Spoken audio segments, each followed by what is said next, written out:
Success is the progressive realization of a worthy ideal. I'm gonna show you how great I am.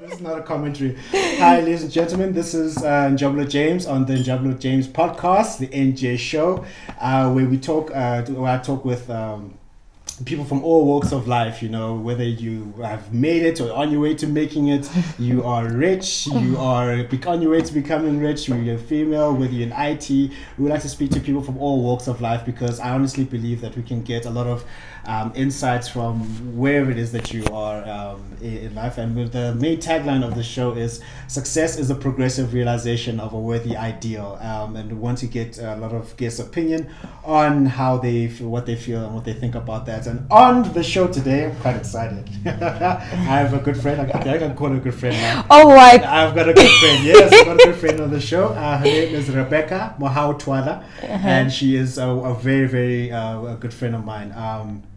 So Rebecca, good to have you on the show. Thank you for having me. 100%. I was thinking of actually reading out your bio, but I was like, let's not do that because I'm going to leave that straight up to you because it's going to come straight from your heart, you know? Oh my goodness. So Rebecca, can you please give yourself, give the people who are listening on the show an introduction, who you are, where you're from, what you're passionate about, and just let's kick off the conversation like that. Okay, professionally, one would refer to me as a consulting manager, but who I am and who I identify myself with is a fixer. I see myself as a fixer, and I'm very passionate about strategic employments that ensure sustainable improvements, right? And when I say sustainable improvements, it's not just at an organizational level, but it's also extended to the community in which the business operates in. Yeah. So I'm just a little girl from Soweto, trying to do good.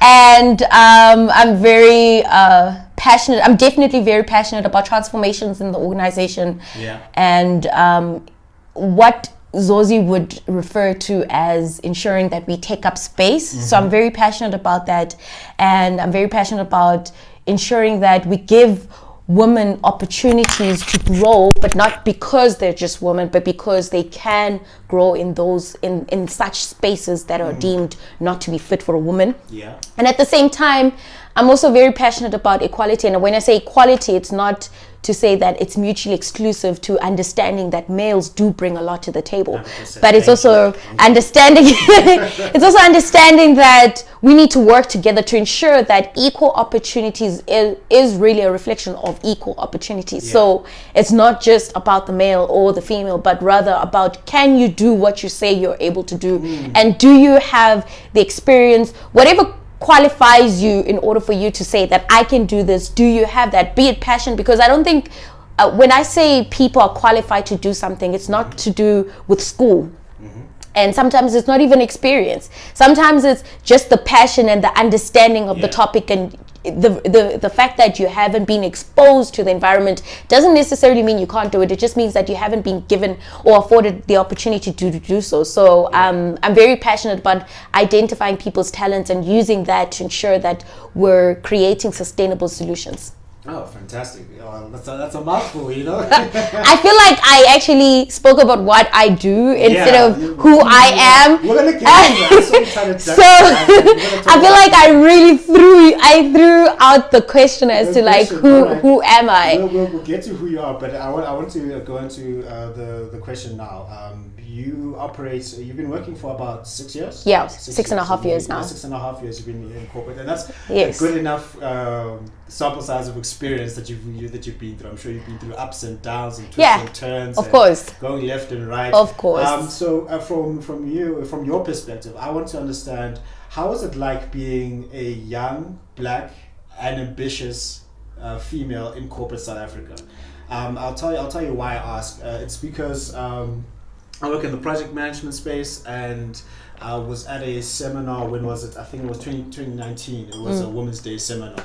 And then I walked in, I was like, why am I the only male here? What's about to go? Right. But then it was realized, I guess for Women's Day, I'm like, this shouldn't matter. I'm here to learn from the best project managers in the country. And then the stories that they were relating was so borderline heartbreaking. I mean, there was a story of one day she said, like, this is what happens when we're in meetings.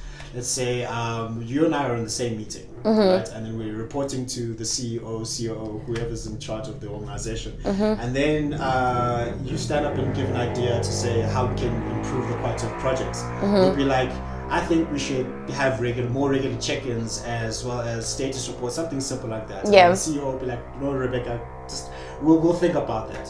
And then 5 minutes later, I stand up and I say, I think we should have regular check-ins and just because you said it in a different way, but when you actually even dissect what you said, it's exactly what I said. Exactly what you said, and also because I'm a male, then it's like, oh, that's a fantastic idea. And then you complain and you're like, no, but like I said the same thing, and then they said, no, calm down, Rebecca, you're being emotional. That's some of the things that will actually happen. So like, how was it like for you being a young black, ambitious and capable female in corporate? What are some of the challenges that are there? I think, to be quite honest, I've been privileged. I've been extremely privileged. I mean, I hear all these stories from different people, and a lot of my teams have consisted of males. You know, I've sat on decision-making steercos where I'm the only female, and I never felt like it because I was heard, and because my ideas were seen as useful and as contributing to, again, sustainable solutions. You know, so I have seen it. I haven't had much experience it. I have experienced it in some. Personal to you. So it's personal to me because I've seen that it does happen. But so if I were to track back, right, when I think about at my first job, I was at a client one time, and it wasn't so much that my opinion didn't matter, but I could tell the difference in the way I was greeted compared to my male counterparts. Well, what was that difference? So the difference is it's very sharp and almost like intimidating type of greeting. When they greet you? Yes. Okay. And then you greet a male counterpart and it's like, hey, how you doing? And I don't know, it just felt somehow.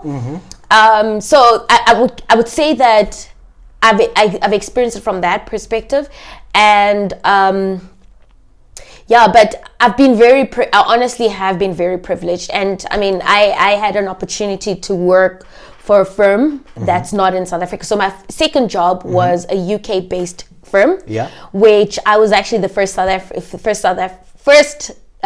graduate South African they hired. Oh, fantastic. So see, she's a big deal.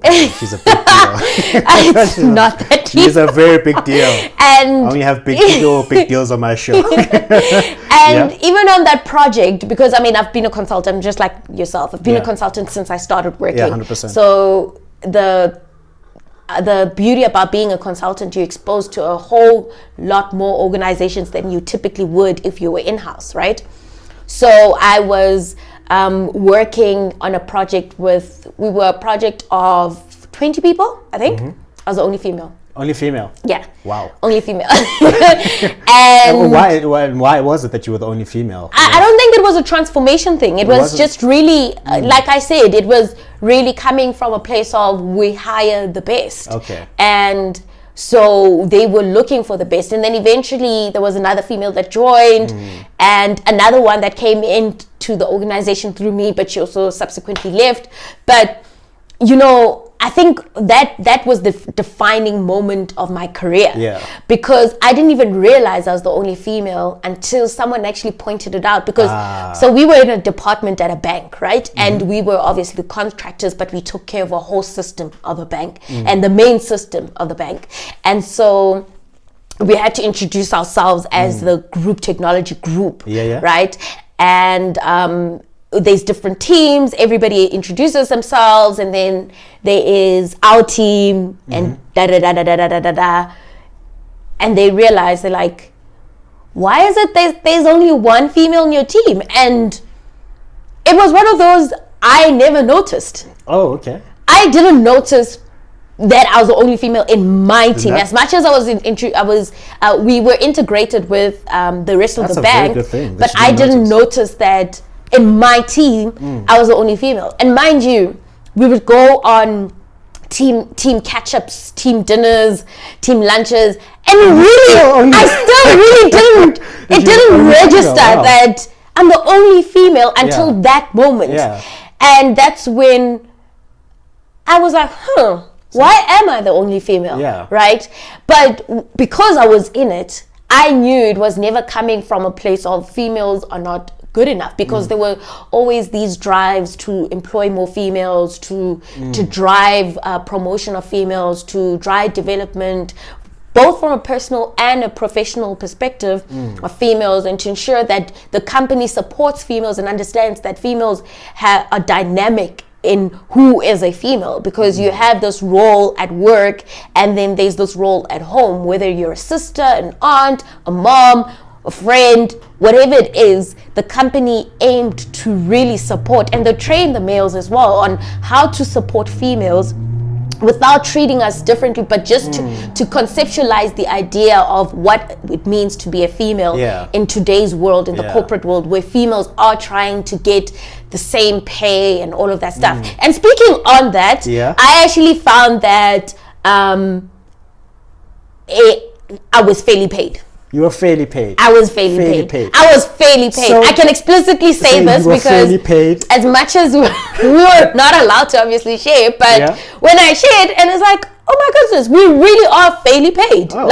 It wasn't I spoke first. I waited for them to speak, because obviously if I spoke, then they would respond with a number that would match mine.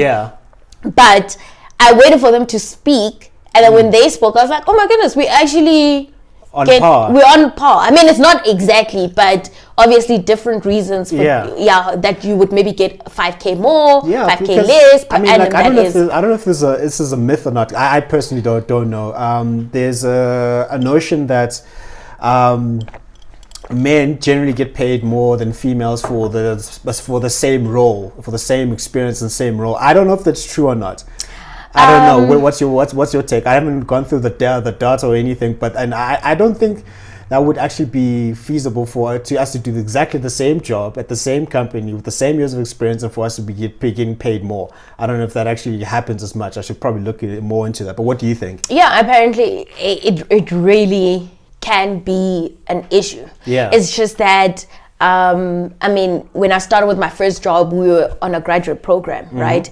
And everyone got paid the same. So I couldn't really say, oh, I'm female, I'm getting paid less than you. And then when we got promoted, we all knew how you're gonna get paid in the different departments that you're in, the department that earns the most. It was a general idea. So if maybe I was in a department and we shared the same experience, and then I saw that you actually earn more than me because you're male, I can't really speak to that, but I do think that there is a possibility.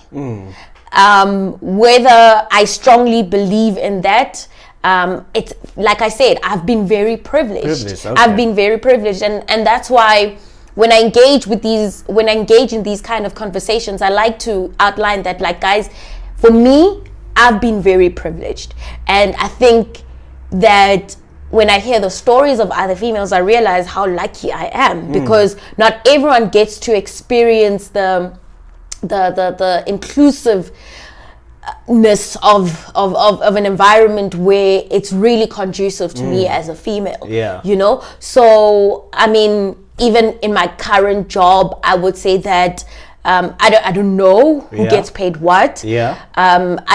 I genuinely don't know. I'm not just saying that because it's my current. Not to say that because I'm trying to keep my job. But I mean, that will be part of the reason. But I genuinely don't know who gets paid what. Yeah. But I can say that from the conversations that we've had, and you try to gauge. You know what I mean? But I mean, it's also difficult to gauge a person because I could be like, yo, Njabulu is earning a lot of money, but then Njabulu could be in debt, serious debt. Like serious, yeah. You know what I mean? Yeah. And whereas I'm not in debt and I am just living on within my means. It's very difficult to gauge when you're not having that conversation. So and I think I'm very outspoken. That's the thing. I'm very outspoken about what I want to get out of a certain role, the kind of company I want to connect myself to. Because I think that when you go to a job, it's not just a job. You're connecting your soul because you're spending 8 hours at the very least, 8 hours per day. That's 40 hours in a week. Minimum. Yeah. So if you're going to add lunch at work, now you're spending plus minus 45 hours, 50 hours at work. Add in the used to be traffic. Yeah, but now there's no traffic. But when we go back to the norm, you add that. I would add 60 hours a week. Let's say 60 hours. Exactly. A week, yeah. 60 hours, plus minus 60 hours of your time dedicated to this role that or even the company that you hate so much. And I understand that different people have different circumstances. So I'm excluding those that really got a job because they genuinely needed it. Yeah. Whether you got fired or the environment was not conducive and you're just trying to get out so that you can find another place. Yeah. Sorry, I'm excluding that. Yeah. But I'm specifically talking to those that are okay financially and you're just chasing the money. Yeah. As a person who has, I would say, comfortably been in the corporate world, and I have seen that it can be really rough. The corporate world can be very rough, and it's really made for thick-skinned people. Yeah. I've had my fair share of crying where I'm like, wow, this is horrible. You're also one of those people, like, we had the time, like, so I'm just gonna take a bathroom break, go to the bathroom and just cry. I know I do. Like, I do. Oh, I just go home and I bawl in my car. I would go to the parking lot and go to the darkest corner and just bawl my eyes out. It really helps. It really helps. I think that it's a form of therapy. Yeah. It's a form of understanding that you need to excuse yourself. You need to, because I think that's why there's a lot of drug taking and all of that stuff, because we're not in touch with ourselves. Yeah. And I think it's very important to understand that aspect. That's why even companies are really taking this whole mental illness thing seriously, because they understand that you're not a robot, and it's very important for you to feel like you're not a robot, and that it's okay to excuse yourself, to take time out and go to the bathroom if you need to, and just bawl out. Like you cannot possibly be okay. It's like a doctor. I don't think doctors are okay 100%. I think that they probably go to the bathroom to just bawl themselves out. I heard stories of, I spoke to a doctor. I was like, so doc, how do you deal with seeing people who are sick all the time, seeing people in surgery and bleeding and all these things? Like, well, a majority of them move to alcohol sometimes. It helps them cope with some of the things that they're seeing, and they even have their own dedicated therapists. They've got their own therapists. I'm like, wow, I didn't know that. It's very important, and it's very important to engage in conversations where you feel safe to talk about how hard corporate is, because nothing is colorful. Nothing about adulting is colorful. Nothing about it. No matter what industry, whether you're in corporate, you're in the arts, no matter what industry you're in. I mean, I've spoken to different people from different industries, and you get to realize that we're all in this together. Yeah. And it's so important to be in touch with yourself and understand that it's okay to cry. It's okay. Just get away from Men, it's okay to cry. No, it really is. Okay. It really is just it really is. I just wouldn't do it in front of people. I don't mind if like I'm a very understanding person, but I also understand that not everyone is like me.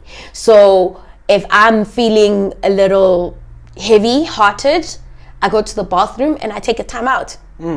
If it means I listen to my favorite song in the bathroom while I bowl out. What is your favorite song as a segue? I don't have a favorite song. I just listen to. Which is one of your favorite songs? Okay, let's say you've had a meeting that went south, and then now you're like, okay, I need to listen to the song as a pick me up. Which is that song for you? Cardi B, Best Life. Cardi B, Best Life. I'll download it on Spotify. Oh, wow. I love Cardi B. Cardi B. I know, right? There's nothing wrong with loving Cardi B. My favorite song is Michael Jackson's "Beat It." It's been out for like a long time. Yeah. It just like when I'm feeling down, that's the song that I go to. You know. I really love Cardi B. I think I'm gonna go listen to all the songs now. Just and people don't expect that from me. People are just like, you like Cardi B. And why do you like Cardi B? Why do you like Cardi B? I just think that when you listen to the lyrics, you get to realize that apart from the girl that just really speaks her mind, she's been through a lot. Yeah. And this is a girl who's just trying to make it in life, who's just trying to love. She's just trying to love. She's trying to have a family that she didn't have. And she's just trying to do the best that she can. And she really wants people to understand that aspect of her, as opposed to just knowing her as a stripper or, a person who's always revealing a bit too much skin, too much inverted commas, because that's a societal standard.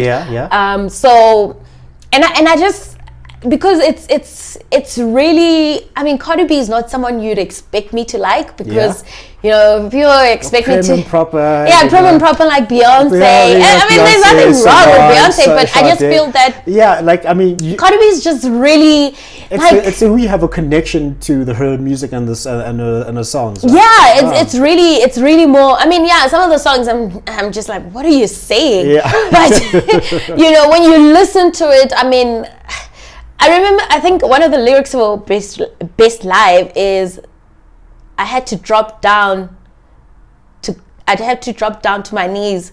Something about praying to God. Yeah. And then God said, you were made for this. And then it's like, everyone is always trying to talk bad about her on Twitter. Yeah. Cardi B is a hashtag. I can't believe they want to see me lose that bad. So it's just one of those things where I listen to the lyrics and it's just like, why do you into hate me so much? Yeah, let's get into that. Let's get into another thing that came across my mind now. I find it difficult for people who want to see you lose, who are jealous of your success, and then they start criticizing you for no apparent reason whatsoever. Have you ever had that? Have you had that in your life where you made a conscious decision and say, I'm going to move up in life now, and I'm going to become better, and then people will be like, she's making herself better. So how do you deal with that? How do you deal with that? All the time. I mean, I've been told that I think I know it all. I think you know it all. I think I know it all, and so with me, I'm a person that I speak a lot, right? And sometimes it can come across as if like I don't think when I speak, but I actually do think when I speak. I always try to. I have this thing of, I'm very brutal in my truth. And if I don't like something, I'll tell you, Jabulu, I don't like this, right? But in the more recent years, I've learned to be a bit more sensitive and like I said, I take a step back when I'm faced with a challenge, even at work, where we're coming head to head. Yeah. Right? Yeah. I typically would be like, you know what, stuff you, blah, blah, blah, you know, but I've learned to take a step back and be like, okay, is this a me problem or a Njabula problem or an us problem? And then once I establish what the problem is, through doing a root cause analysis, I find a solution.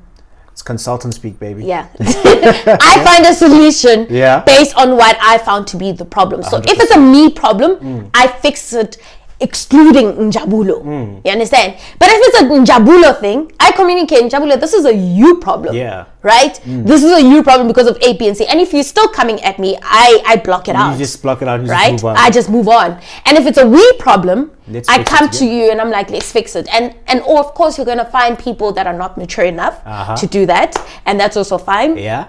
And even when people say that you always want to be right, and I always had this thing where I've been told that I always want to be right, or I want to always argue, and it's one of those things where when we're arguing and you're telling me you don't like me sitting this way, I want to understand. It's not that. It's not a personal thing. It's not a personal thing. I want to understand. I really genuinely want to understand, because you can't tell me you just don't like it. How is me sitting like this affecting you? You know what I mean? So because. And I mean, I think as people we really need to. And again, with people that say that ngiyazibona, or I try too much, or I need to slow down, I block that out. I have learned to block it out, and I'm a person that I make friends really quickly. Okay, that's a good thing. Like very, very quickly. I make friends really quickly. I just don't keep them. You just don't keep them? I really don't. What is like the lotto? You win the money and then no. You lose it all. It's not even that. So why don't you keep okay, just help me understand. So you make friends quickly, but then you don't keep them. Why is it because that you don't keep them? go through a process of how are we adding value to each other's lives. That's right? a very mature question to ask. And the thing is, you really get that once you've had a disagreement, you've disappointed a person, you know, you never really get a good, like, I mean, friendship is not all about being rosy. Yeah. You know? Yeah, that's very I am very sure I've disappointed you. Yes. You haven't disappointed me yet. I haven't disappointed no. you. Take the yet out. Take the yet out, people. Take the yet out. Yet. But I probably will. Guys. You get what I mean? But yeah.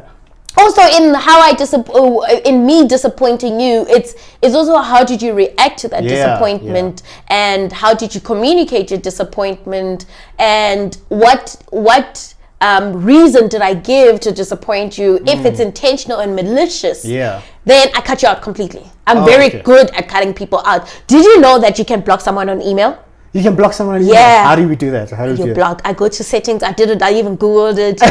Like yes, guys, you can block someone on email. Block a lot of people need to go block right today. Yeah. So when I block people, it's really, I go full on. It's emails, calls, WhatsApp, social, just everything. Yeah. Because I think it's very important to really save this, to save yourself. A lot of the times that you find depression and anxiety and all of that stuff, those are really serious problems. And and some of, I mean, I read somewhere that some of the reasons, or some of the ways you can get to that point, is giving too much of yourself and feeling like it's not reciprocated. And that's why I always say that, guys, this whole giving without receiving, I don't believe in it. No. I don't believe in it at all. I'm just saying that what I give you, I don't have to give you exactly 5 rand. Yeah. If you give me 5 rand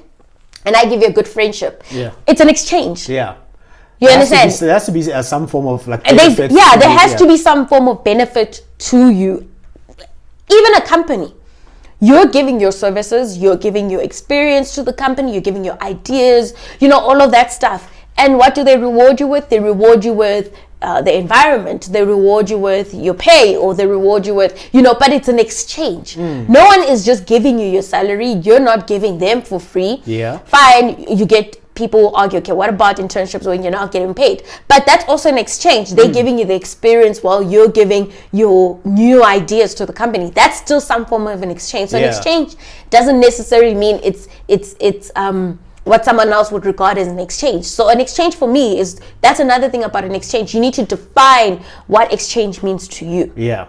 And I think people sometimes can confuse me saying that you have to get something out of every relationship you have with people, is that it has to be some form of, you have to be able to explicitly feel touch and, like it's like a but mug, desk chair. You get what I mean? And sometimes Dubai, you get what I mean? And sometimes it's just love. Yeah. Sometimes it's how Njabulo makes me feel. Sometimes it's Njabulo is always if let's say I got retrenched the one time, Njabulo came through for me. Yeah. That type of thing. And so and the thing is about me, the reason why I cut people off, and I don't block everyone.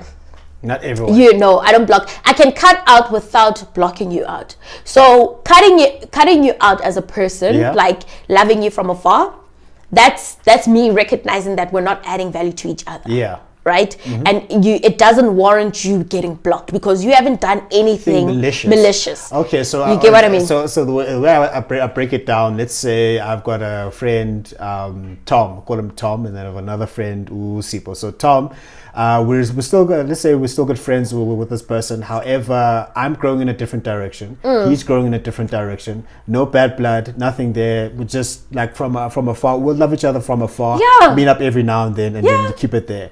Blocking is if somebody else is like, all right, I'm going to steal money from you. Yeah, I'm going to defame you. Or something. I'm going to accuse you of murder. I'm going to say you raped me when you didn't. Yeah, stuff like that. Yeah. You have to block access. Yeah. To you. And access to that person. You have to block it. So, and this is not just emotionally, that is also physically. Yeah. That's why, like, you find people, celebrities on Twitter, when they're getting bullied, they just block you because you're just creating animosity, and you're creating an energy that they do not want to expose themselves to. So that's why with myself, I also put people into ranks, like to say that, okay, we grew apart. Yeah. There's no bad blood. Yeah. If I see on Instagram and you I don't know, you achieve something that you've always wanted to achieve because at some point maybe we're really close friends and I know you really wanted that. Yeah. I'm going to really root for you and be really happy for you, but it doesn't mean I have to come back into your life. You know what I mean? It doesn't mean and you should be okay with that. Yeah.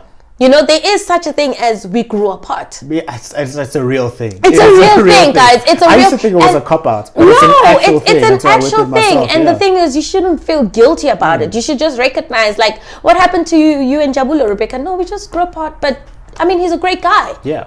And if I know that there's a job opening, but you know what, I remember Njabulo wanted something like this. Let me call him and be like, listen, dude, I know, there's exactly. So I think we need to acknowledge that it's okay. It's part of life, right? Yeah. And also in identifying that, we need to also recognize that there are people that are going to. I mean, I think it was a Tyler Perry stand-up thing that I saw where Medea's like, people are like roots, branches, leaves. So leaves is they seasonal, and then branches they can break off, and then roots are those that are going to stay with you 100%, right? Like no matter what. And it's important to understand that the people that are seasonal, they came for a season, and that's fine. I mean, I've got people that I was friends with in primary, not friends anymore. Doesn't make it Does not mean they're a bad person. High school, not Same friends thing. anymore. Varsity, same thing. First working year, and that's the thing. It's seasonal, and also even with myself, like if and that's why I try not to be malicious. But if I have done a malicious thing, I think as people, it's very important to acknowledge that and acknowledge what malicious thing you did, because we're all humans. 100%, we all make mistakes. Or love. the way I thought 2 years ago, It's not how you completely think now. different to now. Even 6 months ago, completely different, because my experience has changed. 100%. My experience, the experience that I've had in the past 6 months has added to the person that I am, and I'm able to recognize that I was wrong here. And for me, I'm a person, even if you block me, even if I buy a new SIM card to say, listen, Jabulo, I just want to apologize for what I did. I see now. Yeah. What I And I want you to have peace. Yeah. I want you to know that I recognize that I hurt you. And that's all I want. And I understand that we can never be friends. We can, but you know, in the moment when you see me, don't have that, Yeah. and I also mustn't have that, Yeah, just you rob know, you of peace. it's just, Yeah. hi, move on. But I also believe that it's very important as people for you to grow. You need to be able to say, I am sorry. Yeah, 100%.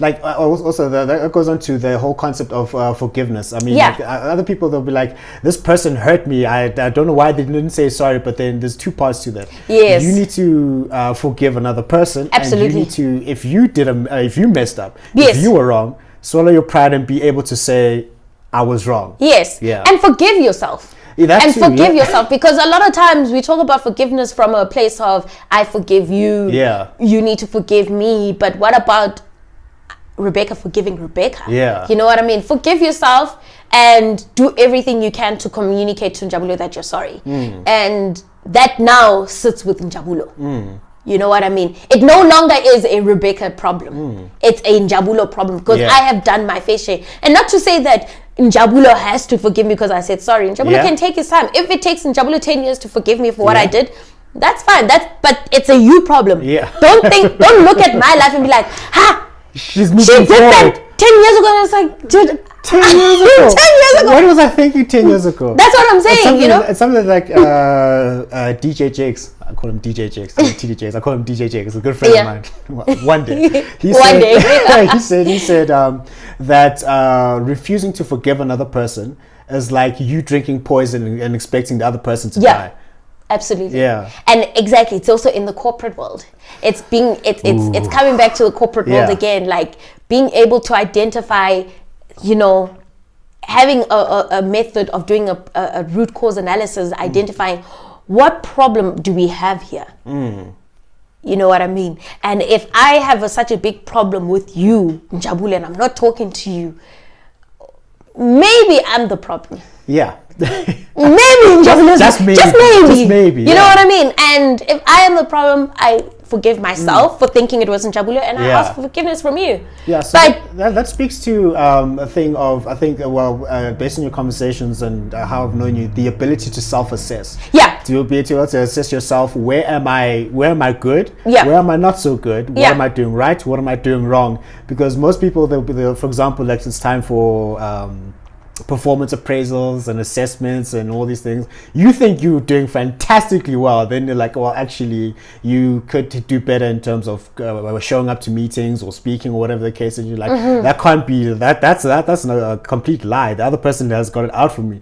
Kanti, no, just generally speaking, Like, you've got areas to improve. Exactly. And the reason you don't take feedback that well is because you're not able to self-assess. So how did you get to a point where you're like, I'm going to assess myself? I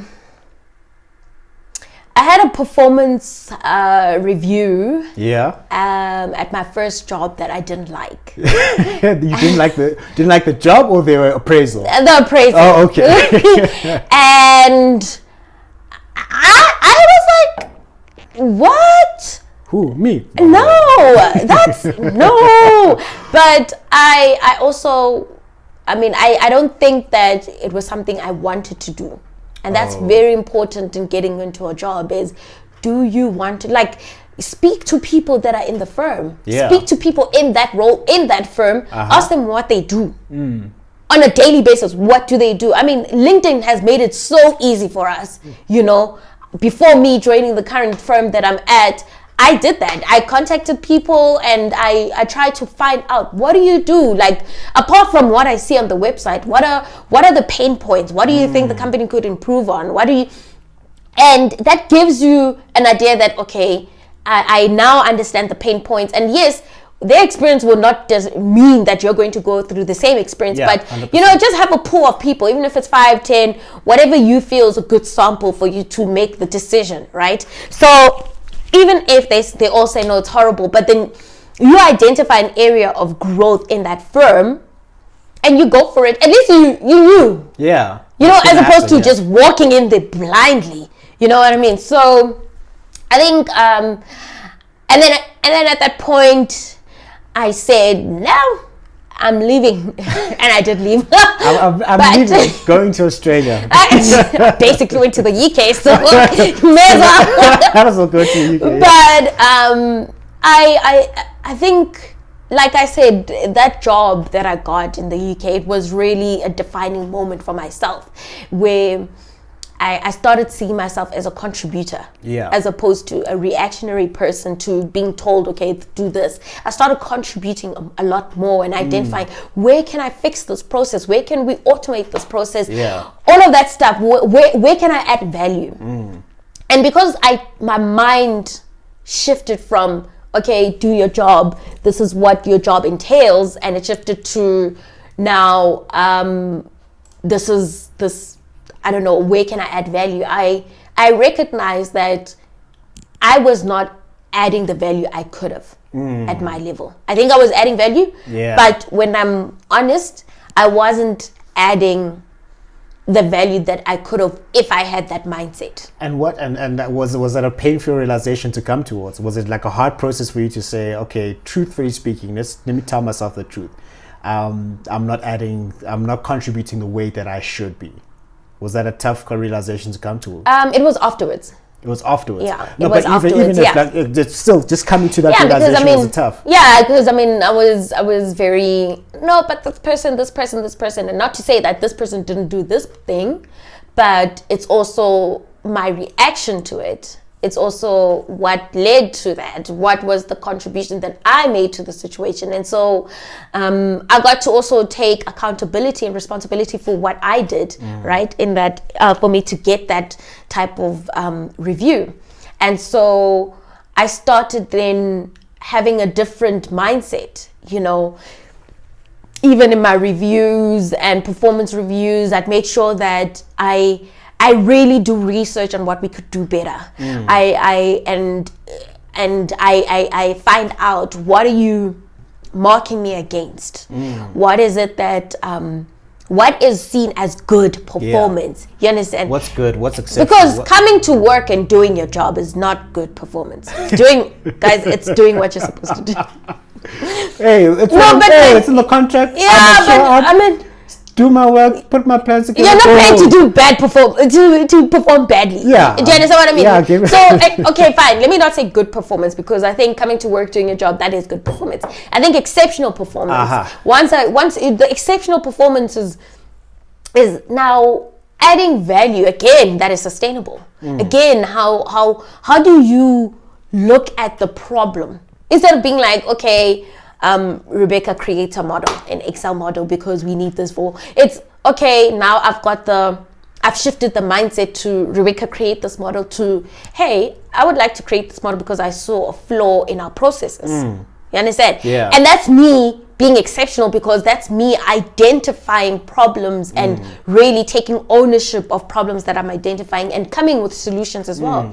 And hey man, exceptional performance can be in a variety of ways. I'm just giving example to my industry and what I typically do, but it could be also identifying problems that other people don't identify, and you just don't have the solution, but at least you had the foresight of finding the problem that other people didn't see. So that's also can count as exceptional performance, because I think people think exceptional performance is coming up with a problem and a solution to it. And I think more than anything, the best thing that you can do is have a good root cause analysis to the problem, because at least then I'm giving you how I got to the problem. And maybe you are solution orientated and you're good at finding the solutions even within the different steps of the process of the root cause analysis. So it's really, and also as managers, we need to shift away from exceptional performance is coming up with the most amazing solutions. Yes, it's great. That is exceptional performance, but it's also coming up with the most amazing problems that we could not find in the organization. 100%. But you have this one employee who is able to be like, listen guys, I stayed up all night something was wrong with this process. And I figured out that we have this problem, and you look at the stats and you realize, oh my goodness, it's actually a huge problem. It's a ticking time bomb that's waiting to explode. So and if that person did not identify that problem, that could have major consequences on the firm. So that is exceptional performance. And so it's important to have a performance review is not I tell you what you did wrong, but it's a conversation of, okay, this is where I think you went wrong. What do you think about it? What's your take on it? And it's also an opportunity for you to come back and say, okay, as a manager, fine, I get it. I see now how I got here. But as a manager, I think that you also could improve on this, because this could have been communicated to me earlier on, because I didn't know that was expected of me. Like I stuck to the book and look at what the book says, but now you're telling me that's just good performance, that's not exceptional. And I see what you mean, and I agree with you, but I feel that as a manager, maybe don't wait till June or December to tell me this. You like tell me in between, like where you think, you know, I could improve. Like tell me so that I alter my performance and my deliverables in order to match what is deemed as exceptional from both sides. 100%. You know, and it's very important to both communicate what exceptional, so that you know, at school we were studying operational management, right? So obviously it's all about the resources and inputs and all of that in order for you to now produce a good output. And the importance of communicating what is deemed as good performance alters behavior. Oh, does it? So it's not just in a good way, right? Yeah, it alters behavior. So if you are able to communicate to Rebecca that, listen, you need A, B, and C in order to do this, because this will result in this. And it's not just communicating what they need to do, but communicating what the end result of doing that will be. That will alter behavior, because exactly, because that will mean that you understand the importance of your employee, and you understand that they're an integral part of the operations that occur in order for us to produce an output, be it a product or a service, right? So it's important to communicate, because the fundamental problem of people not performing well is because of miscommunication. It's never because of miscommunication. Well, I wouldn't say never, but it's hardly because of ability or capability. But it's more miscommunication. So it's like going to the doctor. If you tell the doctor you've got a tummy ache, but you actually have an eyesight problem, he's going to treat your stomach. Not the eyesight problem. Exactly. You know what I mean? No, I get you. Because you don't communicate what the actual problem is. And then like you go blind. Like, doctor, I came to you, but I didn't even know you had an eyesight problem. Good stuff like that. So then let's go. Okay, so you've been working for 6.5 years. You've got a lot of skin in the game. You got a lot of skin in the game. And she's going to get her mega bank account soon, people. We'll talk about the MBA later on a stage. So for people, I know it's quite tough now with COVID and all these things, but all things being equal, what advice do you have for young graduates, like people who are finishing varsity and are entering the working world? What advice would you go give yourself when you started? I know what you know now. What advice would you give yourself going back? You don't know nothing. You know nothing. So I studied for 4, 5, 6 years. You know, I got all nothing. my distinctions. You know, like I was a top person. How dare you break down my ego, tell me that I know nothing? How dare you, Becky? How dare you? You know nothing. Know nothing. You know absolutely zero. Yes, you know, you just know you have tools. To help you. Get more knowledge. But you don't know anything. Is it? Yeah. And you need to go in there, but I think people confuse humbling yourself with acting an idiot. When I say you need to humble yourself, I'm not saying act an idiot, and I'm not saying that do not respond when someone treats you in a way that is unfair and in a way that you feel you do not deserve to be treated. It's very important to have a voice. It's very important to understand that and know that you're contributing.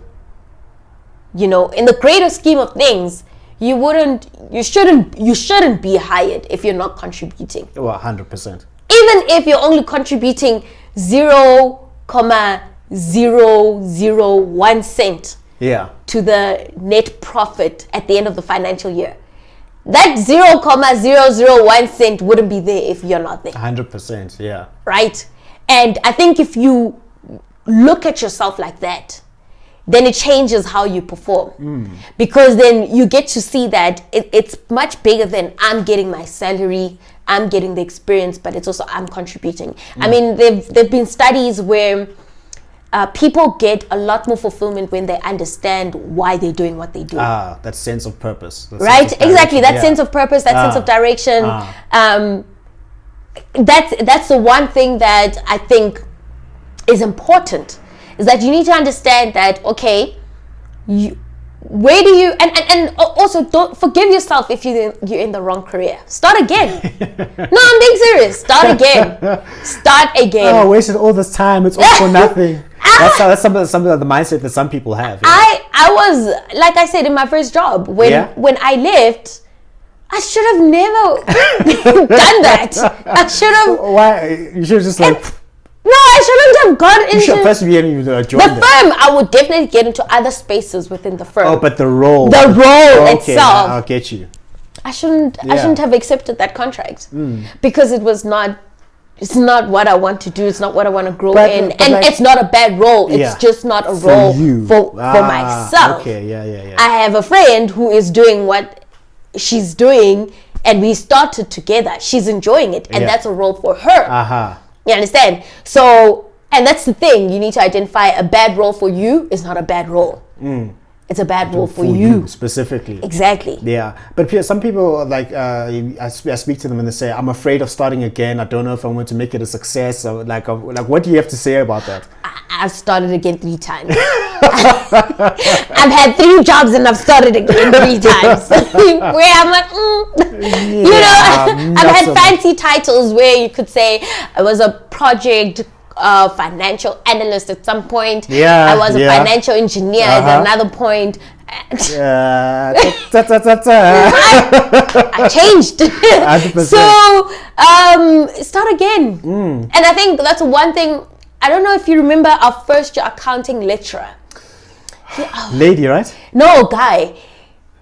I don't want to describe him because then. Yeah, I'll think we were. Is it Jan or something? But like he was our first accounting lecturer in first year. Yeah. And the best thing he said in that lecture, he said, "Guys, whatever you're studying now, you may not even use it, and that's okay.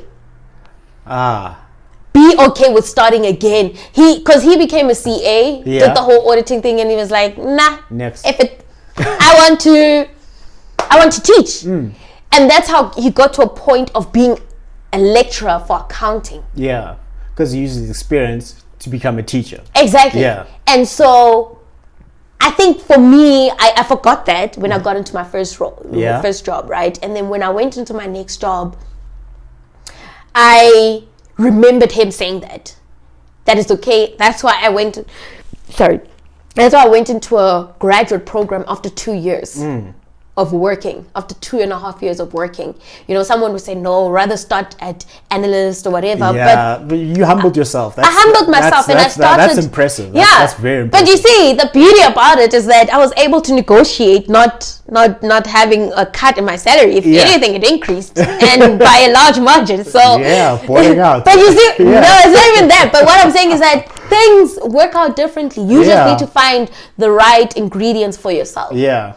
Right? You need to identify what works for you. And if it doesn't work, start again. You might actually realize you don't have to take a pay cut to start again. Yeah. You might actually realize that you might stay in the same par, or maybe just increase a little bit, or even decrease by maybe by 5% or something, just so that it's not too much. But you might realize that actually it doesn't dent my pocket, because I think more than anything, people are afraid of starting again because of the pocket.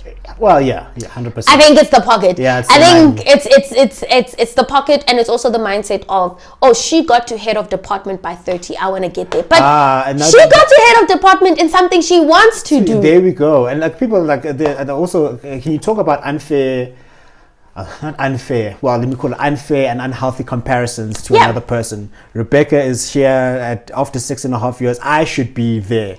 Right. However, with two totally different people, two totally different mindsets, two totally different industries. Exactly. So what do you think about comparing yourself to another person? I mean, it's a natural. It's natural. Okay. I'm not going to lie and say it doesn't happen. And that's another thing that I would advise graduates, is that it is a natural thing to experience, right? For you to be jealous of the next person, or for you to feel that, no, why is she getting this done quickly and not me? The trick is don't live there. Yeah. Don't unpack and live there. Like, catch yourself out, to be like, that's wrong, move on. Like, Rebecca's a different person. I've caught myself out where I'm like, ooh, I wish. And then I realized that, Rebecca, look at your path. Yeah. You've done some amazing things that someone else looks at you and think, you've inspired me. And yet you're looking at someone else with a jealous eye instead of inspiration. So change that jealousy to inspiration. Yeah. Change it to, I want to do better. Yeah. And get off Instagram. Because Instagram can do it. Instagram's a great place, but it can do that to you. It really can. Yeah. I mean, there was a period of 6 months at one point where I had to shut down Instagram. I couldn't do it. I forgot my password. I just didn't use it because I would constantly look at a page and be like, why is she getting so much done at a young age? Yeah. But we all go through. No one's gonna post their problems. No. I mean, if you go on my Instagram, I'm probably some rich woman. I am rich, but you're like, how am I gonna pay this call? No. I don't have those kind of problems. Petrol, airtime, data. Those are not my. That's not my portion. Those are not my problems. I've got bigger problems to worry about. How am I gonna buy staying safe? That's progressive problems. That's progressive problems. Yeah. And and like someone would look at my Instagram and think, oh my goodness, this girl, like, she's always traveling. I mean, last year I went to Thailand and Zanzibar. Yeah. And Thailand's a great place, eh? Yeah, I had a bad experience of Thailand, but that's another story for another day. We'll talk about that. Yeah, we'll talk about that. Travel experiences. Did it involve a ladyboy? No.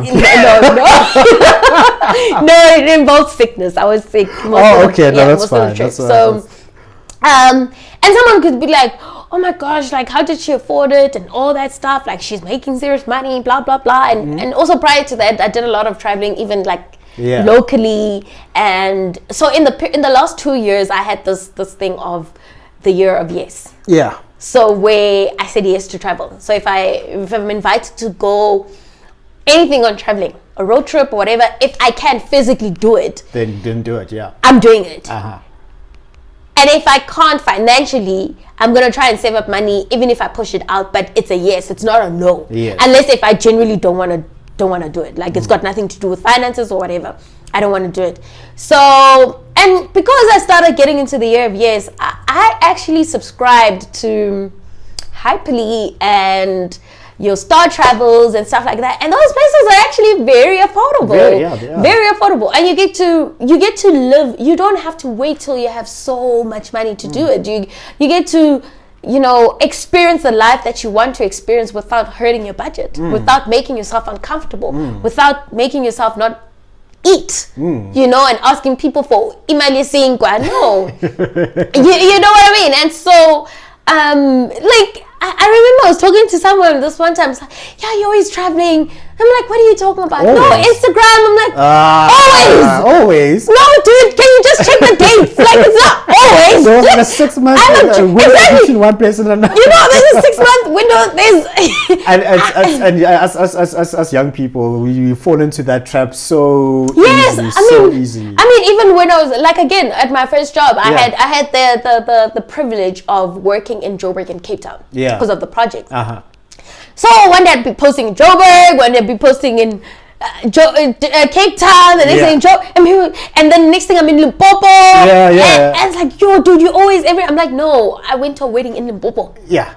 I'm not always everywhere. Exactly. I went to, and I'm not paying for these flights. Exactly. It's work. Yeah, exactly. It's work, and people are like, It's "She probably work." owns her own jet. You know, it's work. I'm not, and that's the thing. You just, I mean, I take advantage of those experiences. Yeah. That, you know what, I'm in Cape Town, outside of work, I'm going to do something something else. You know, and I have an open mind. Exactly. Like just understand that. Don't look at Rebecca from she's done so much, and you know her life is all put together. I'm not going to post that I'm sad on Instagram. No. I'm not going to post my failures. Like for example, when you're in the bathroom crying, I'm like, You know? oh my God, No, I'm not going to do that. I'm not going to do that. Hashtag I'm so sad. I'm not going to do that. And that's the thing. Like, we all post. That would be a funny nice post. You know what I mean? You see, you have people like Jabulo laughing. And I'm not going to do that. You just need to understand that, you know what? Rebecca's life is Rebecca's life. If I want something similar, let me ask her how she does it, and you may actually find out that you too can do it. Yeah. Because then I can give you tips that listen, if you book this time, this is the special period, and that goes to people that were like, and also that goes to not being envious of another person, but looking for a person for a point of inspiration. Exactly. There are so many experiences that I've missed out on because I was like, I'm so jealous of this person. I'm not going to ask them how they did. And then when I matured in my thinking, I asked, okay, so how did you do this? How did you achieve this? Oh, I did 1, 2, 3, 4. And I'm like, oh, I was holding myself back and then not sleeping at night, thinking this person is doing far better than me, but they're not really. There's certain things that they did differently, and that once I learned those. Exactly. And it's really just about getting advice. Yeah. From people. Yeah. You can't get this done by yourself. Yeah, so that goes on to like, what's the importance of family and close relationships for you in terms of shaping who you are and your experiences? Oh, definitely. Relationships are very, very important in shaping who you are. Yeah. Because you are who you hang around with, right? And so, be it family, friends, lover, whatever the case may be, colleagues that turn into friends and then subsequently sisters, and whatever the case may be, it's important to be selective in your space. Like I said, I'm very good at, hey, how you doing? Like a force field, like. Yeah, but then I'm also very good at being like, yeah, you live like a life of crime. it's been great, you know. Yeah. So and I pick it up very early. I pick it up, and I don't.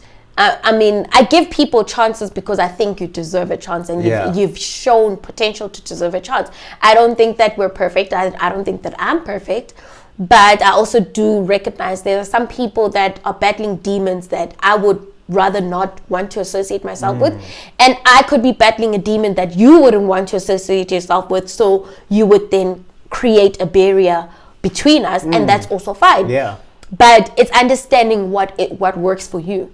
Because another thing is that Rebecca gets to where she is because of also the networks that she makes. 100%. I'm able to communicate that, yo, dude, I actually want to do this. And like, no, I know a guy. Yeah. Right? And that's because of the relationship we have. Yeah. You understand? But it's also, again, like in you being selective with your relationships, it's not just about what you're getting out. Coming back to what you're giving in, right? You it's a mutual, and it's not a counting thing. Like, oh, Njabulo did more than I did for him, or I've done more for Njabulo for him. But it's just, even if Njabulo has done maybe 2 for me, and I've done 5 for him, or I've done 2 for him. I think it's the effort behind it. It's the effort. It's not, the effort behind it, but it's also, I only needed 2 from Njabulo. Oh, there we go. Yeah, that's the thing. Because, you know, sometimes you're just like, Njabulo doesn't do enough for me. But it's like, but do you need more from Njabulo? Now you're just being greedy. No, apart from being greedy, can Njabulo do more? Oh, that's the thing. He can't. He can't do more. So he's not choosing to do less because he doesn't want to. He's doing less because he cannot do more. So why are you being so hard on Njabulo? Right? And you're giving 5 when you know you can actually help out Njabulo by giving him 100. So then now you're actually shortchanging the relationship. You're shortchanging the relationship. So it's also about what are you capable of doing in order to help us both grow as friends, right? And just as a community, what are you helping your family do? What are you, is your family helpful? Are they toxic? Are the people you surround yourself with toxic? Are you all constantly you're constantly dreading meeting that person? You know what I mean? Yeah, I know the feeling. And for me, I don't make time for things that don't serve me. I'm very selective with my time. I should say that. I don't make time for things that don't serve me. Yeah, it will probably change. But no, really, I really don't make time for things that don't serve me. If this us having this conversation did not serve me, I would not be here. Yeah. I would not be at a podcast where I feel that the topics that are raised in the conversations are uncomfortable for me. Yeah. I wouldn't be doing that. I would not put myself in a position where I'm constantly attending events and it doesn't serve me. Yeah. And by serving me, it's not that it has to give me something. Like maybe I just enjoy going to these events. That serves me because I'm happy. That's a form of benefit that you get. That's a form of benefit that I get. So that's why I'm saying even with relationships, it's you need to be served. Same way you serve, you need to be served. Exactly. And you need to identify why someone locks you out. Because maybe you're not serving them. Yeah, 100%. There's not that they're a bad person, just a good person. You just do what Becky does. Self-assess. Yeah. Take some time and think, maybe I'm the issue here. A lot of people don't like to admit that they're the problem. Like, no. Because it's difficult. Yeah, it's tough, eh? It's difficult to say, no, I am a big problem. I was actually trash in that moment. Yes. At that moment, and it's I say sorry very quickly. That's good. Right? When I recognize that I'm a problem. It's just the self-assessment is hard. Yeah. So for me, saying sorry is not difficult. For me to come to you and say, you know what, Njabulu, like I screwed up. Yeah. I am sorry. Yes. It's not a difficult task for me to do. The difficult task is for me to identify that I'm the problem. So the sorry takes long because I haven't recognized that I'm the problem. It's not that I have a hard time saying sorry. And sometimes people confuse the two. That, Rebecca never wants to say sorry. No, I genuinely don't see that I'm the problem. I'm the problem. So when I see that I am the problem, I say sorry. I don't like apologies for the sake of apology. Of apology. Of peace. Yeah. I don't think that it's constructive. I think we can disagree without our relationship taking a tank. Yeah. I can say that, Jabulo, I don't like this and this is a problem for me, without you taking it personally, instead of looking at the problem and saying, okay, maybe I should actually look at myself. Yeah. So and it's very important to also, when I say serve you, it's very important to also be with people that understand who you are, right? But they don't give you leeway to be a nonsense person just because they understand who you are. Like, No, I understand. That's Becky. He's got troubles at home, so I can no, abuse me. No, that's not how it works. Some people make excuses for other people. And that's why it's important to be around people that are able to be honest and brutally so, but also sensitive to how they deliver the message. Because it's very, and that's one thing that I also had to work on, my delivery. My delivery used to be horrible. Yeah. But when you think about I heard. I heard. Don't ask me from who. My delivery could be nonsense. Like Could be nonsense. Like, I like that. Like I could have worked on my delivery. So I've learned to work on my delivery. And if someone is still angry at me at my delivery for something that I said back then, I probably don't know if I haven't said sorry. So do let me know. Yeah. I'll put a social media links and profiles, and if you have a problem with them, like Becky, remember what you said in 2012? No,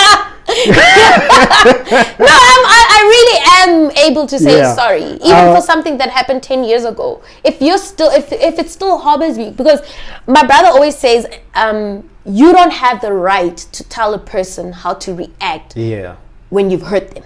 That's true. You don't have that right. It's on them.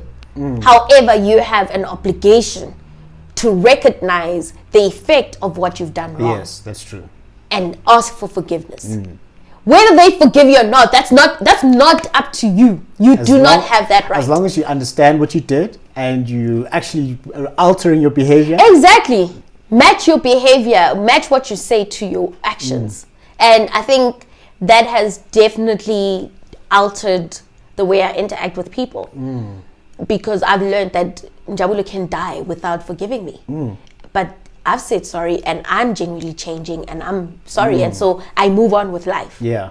You know, I'm not gonna stay in the back seat of Njabulu's pain.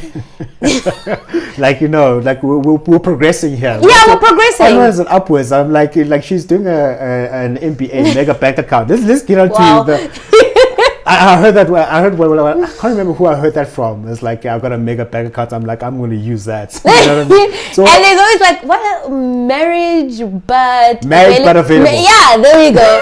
And I was like, are you serious now, dude? Are you really serious? And there's also something else. There's so many of like. I'll go with the mega bank account. I think that's apt to you.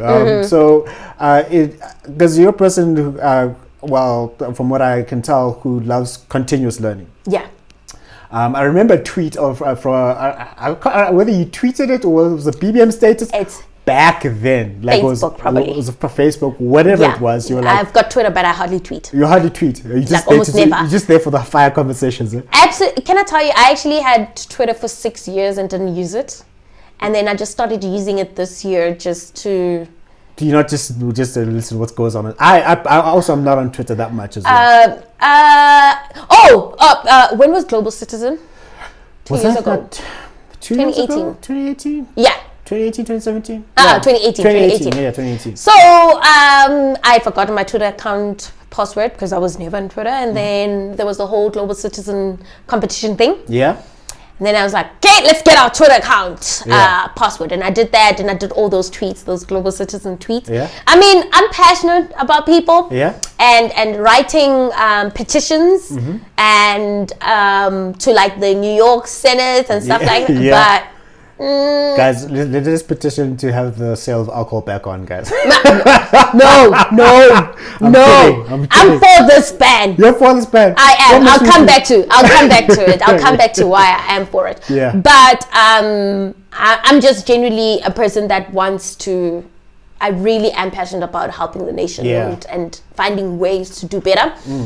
But I really also just wanted to go to Global Citizen. Yeah. So I did a lot of tweets and I just entered that competition. First round, I was like, this is a lie. My friend won. I was like, I'm doing the same. Second round, I lost. Yeah. Third round, I won tickets. So yeah, so I did a whole lot of tweets. Like, you'll find a whole lot of Global Citizen tweets. Let's make sure that they, with cancel culture going out there, let's make sure that they're okay. No, they are okay. I went through, and also I was very careful what I tweeted. Okay, yeah. And then 10 years from now they'll fetch you for. Yeah, no, definitely. Even Facebook, like I went back, like with cancel culture, I just went back to Facebook and you know those reminders. Yeah. I actively make sure that I check those reminders because hey. They'll fetch you. Yeah, they will. Imagine, here's this thing. Also, like cancel culture is something that I don't really understand as well. And nor do I endorse it because this is what it's saying. It's basically, let's say go back to the concept of forgiveness and repentance.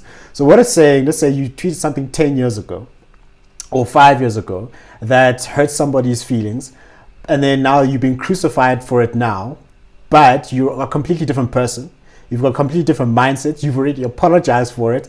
And then they'll be like, no, she can't come speak at my events or she can't come do things. I'm like, that makes no sense because that's making the assumption that I cannot grow, learn, or evolve. And if anything, I feel that that's the kind of person to speak because that's a person who can share knowledge of how they grew. Yeah, 100%. And how that can affect your image today. Yeah. You know what I mean? So. But now you're going to cancel them. But now you cancel them and you put the perfect person up there to speak. But you see, there's no one who's perfect. No. There's no one who's perfect. I don't think we like robots. I mean, cancel culture is definitely effective when it comes to people that are really malicious and use social media to be just nonsense people. Yeah. For lack of a better word. Yeah.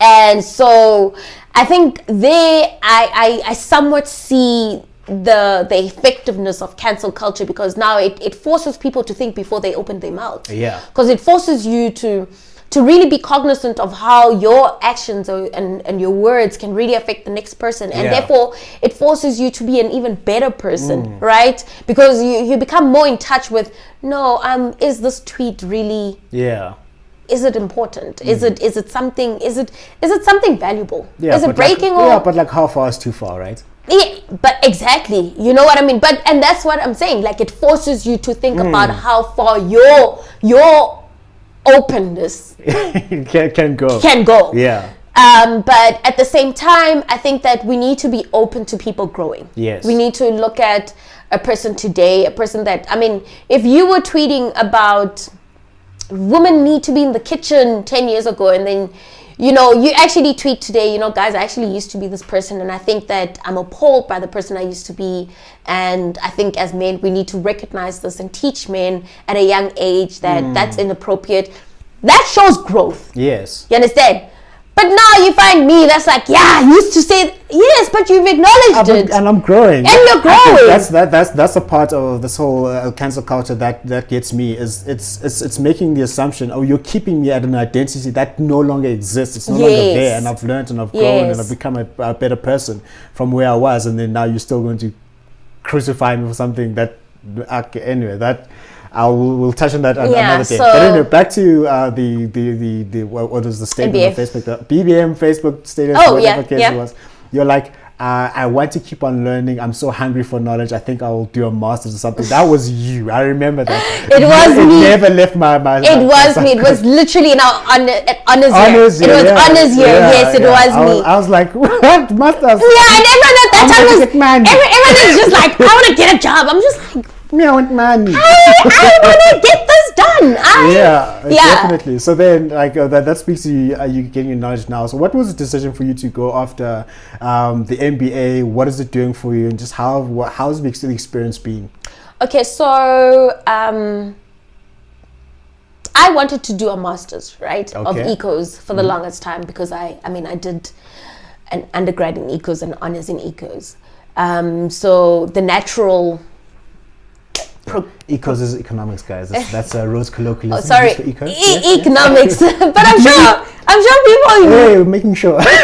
Yeah, true. Did you do your ecos tat? Right? Yeah. So economics, and so the natural progression level would be a master's in economics, and to be an economist. So I wanted to be an economist since grade 10.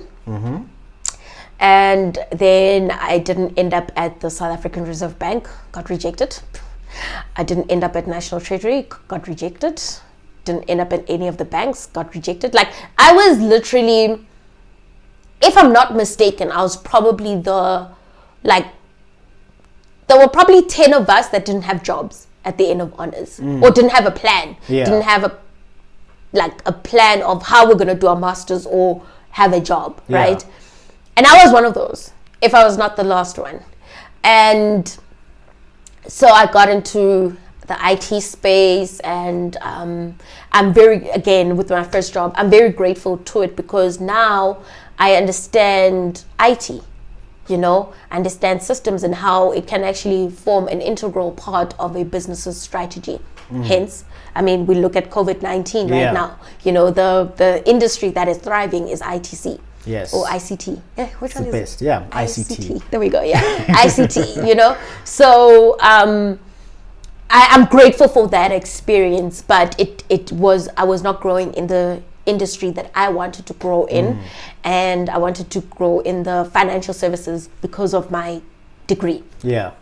So I did I became a consultant, which is the best thing I did for myself, because I got exposed to all the firms that rejected me. Yeah. So right. Back door. I'm still there. I'm still there. You rejected me, but I'm here. I'm here now. Oh, you say no to me? I'll find a way. I got in through the back doors. The back door, So, and that's the thing that I hope my testimony speaks to someone, a graduate there that's getting rejected by all these firms, that you know what, there's always different ways to get into these firms. Yeah. And I was able to, and being a consultant, I was able to identify areas where I could have actually been accepted into and I would have hated it. And areas where I would have been accepted into this one and I really would have loved it. Yeah.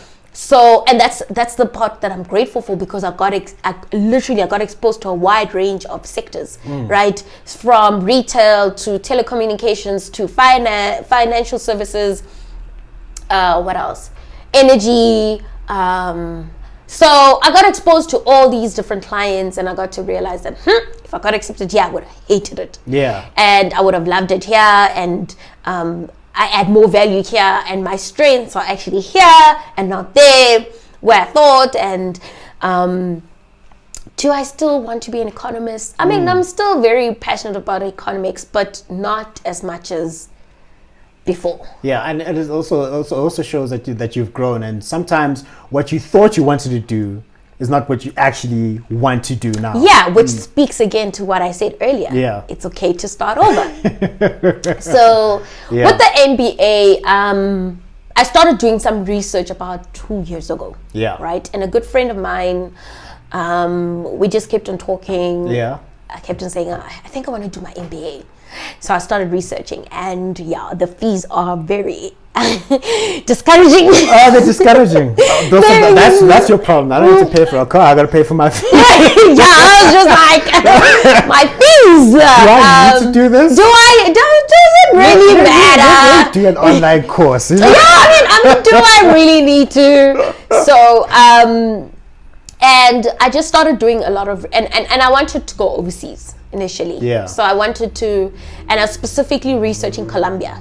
Colombia. So Colombia Business School, actually Colombia, the country. No, business school. Business school. I Sorry. know that's very important for you to point that out. Yeah, because I thought, I'm like, why do you want to go to Escobar's when I said to my aunt, because she's in the States, right? When she came over the side, I said, yeah, I want to go to Colombia. She said, no. What are you into? She said, H no. And like that's a swear word to my aunt. Yeah, so she was like, H no. I'm like, okay. So nothing wrong with Colombia, the country. Just she was just like, no. So Colombia Business School. I said no, and then the cousin's like, wait, do you mean Colombia in New York, like the business school? And I said yes. And she said, why didn't you say that? Why didn't you say B school? Okay. Okay, cool. Yeah. Well, I want to go to Colombia. And I did research, and I researched how I could get into Colombia. And I just researched how I could like sell my car, the debit orders, how I would stop them. Just so that I don't have any responsibility. I mean, I was just like, I don't have a dog. I have no cat. I have nothing. I have no kid. Like not even a fish. Like exactly. Next. I don't even have a bird that could literally fly away if it wanted to. So yeah. So I said, okay, we're doing this Colombia thing. So I went to a lot of these MBA where there's like these in Santon. They host these MBA conferences and you have the big ones. So I went to the big ones, and then I went to the smaller ones. So your smaller but also good universities like your Hull, your Cambridge, your Simon Rochester, I think, or something like that. But yeah, I went to all these and MBA. NCR, well, NCR is a big one, right? Yeah, NCR is a big one. Yeah. So I went to all of them, and I was like, I really want to go. And then I thought to myself, okay, I do want to go, and I think it would definitely add to my career. But I also want to stay home and help out at home. I just want to help out family that wants, I want to help people just around me. So I was conflicted. That was my that my conflict, that I also want to help people progress, and how can I do that and still do my MBA? And I thought, okay, fine, let's research the best MBAs in South Africa. Yeah. And then, you know, you have your Cape Town, you have your Wits, and you have your Cape Town UCT, UCT, Wits, Stellenbosch, Gibbs. What is the other one that I'm?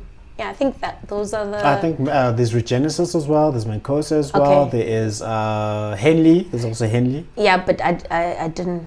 Was specifically. You were specific. Oh, okay. Yeah, because I went through the MBA, and those are good MBAs. Yeah. But the accreditations were wider at these institutions. Oh, okay. So cool. So it was really purely based on that.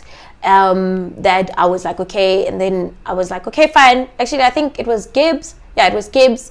I looked at the Rhodes one, and it had the accreditation, but it missed one accreditation. So I was like, sorry. Yeah. And also, like, I looked at the timetable; it just didn't work for me because I mean, you know, I'm a diehard rodent. Yeah, we know. Yeah, so I was there with you. Yeah, so I'm a diehard rodent. But yeah, so then I looked at the accreditations and all of that stuff, and I was like, okay, fine. There's like what you said, courses, and you know, and they are internationally recognized MBAs. But I also wanted to just be accredited by specific institutions where some of them lacked that, and it when I looked at the numbers, they did really well, even those people coming out of those institutions. So then I eventually was like, okay, so the top ones. The top tail seems to be these institutions, right? Based on the accreditations, would be Rhodes. UCT, Stellenbosch, Gibbs, and Wits. So I said, okay, my job is in Joburg. Yeah. So I guess Gibbs it is. Gibbs and Wits. Oh yeah, Gibbs and Wits. Yeah. So I applied there. And then I went in for my exam at Gibbs. They responded quickly and like, I'm gonna take you. So I was like, yay! Now let's talk about demand. So I was like, I'm just gonna. And then also Wits responded as well. But I really, I mean, these are very good institutions. Yes, like I said, you know, any institution that really offers an MBA. Oh, and then there was UJ as well, because it's got an MBA. All institutions are, because for an institution to offer an MBA, you have to go through a certain criteria and have certain accreditations. So it's really, the nice thing about it, at least you know that you're hardly going to find a fly-by-night MBA. Right, so that's the nice thing about doing an MBA, is that you're hardly legit. It's legit, it's been tried, right? it's no been matter tested. which institution. Yes. So I was like, okay, and I didn't even know about the UJ one until this year. Oh wow. Yeah, I didn't know that they offered, because it's failing year, I think like 3 or 2 years, or even this year new type of thing. But I don't know. But I know that it's very new. So I didn't know about the UJ one, so I never researched the UJ one. And then when Gibbs took me, which is literally the most expensive MBA you will do in South Africa. Yeah, like remember, like her problems, she's paying for her fees, guys.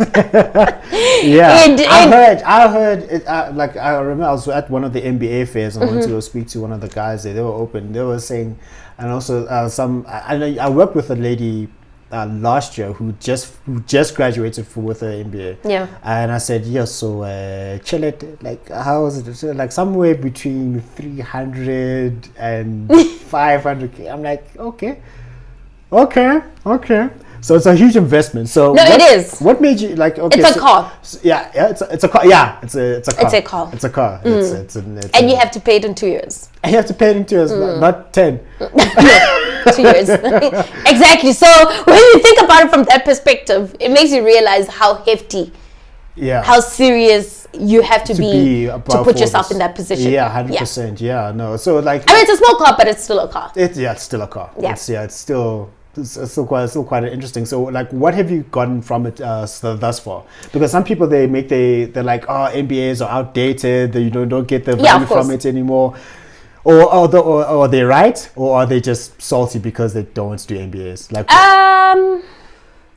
the most value that you get out of the MBA is the exposure of the type of people that do the MBA. Yeah. So it's not necessarily the work. I mean, yes, the work is great. Yeah. The work is amazing. You get to, and also the application into the real world, because even the way your thinking changes. Yeah. I've only been doing it for 6 months. Yeah. And I'm a completely different person Yes. to 6 months ago. You know, it really challenges you, both from a personal perspective and a professional, you know, to a professional level. It challenges you in all aspects. You know, I mean, we have a course called Lead, so it's about leadership, but you just do it. It's not for, but you have to do it. And first thing I thought was, why the heck must I do this? Because actually, why am I putting I'm not being credited for it. Am I credited? I don't think I am. I need to double check. But I don't write exams for it. They literally give you questionnaires and they tell you to ask people around you what kind of a leader you are. So there's a set of questions and, you know, personality checks and stuff like that. And then you also have to fill it out. And you get to realize that what you think you are is not how people perceive you. And maybe you want to grow into, you want to see yourself in how, maybe sometimes how people perceive is actually a higher level. And you shock yourself like, I didn't know you viewed me in that. I didn't know I was that deep. You know? And I know that good. Exactly. I mean, for you to get into MBA, you're automatically somewhat smart. Yeah.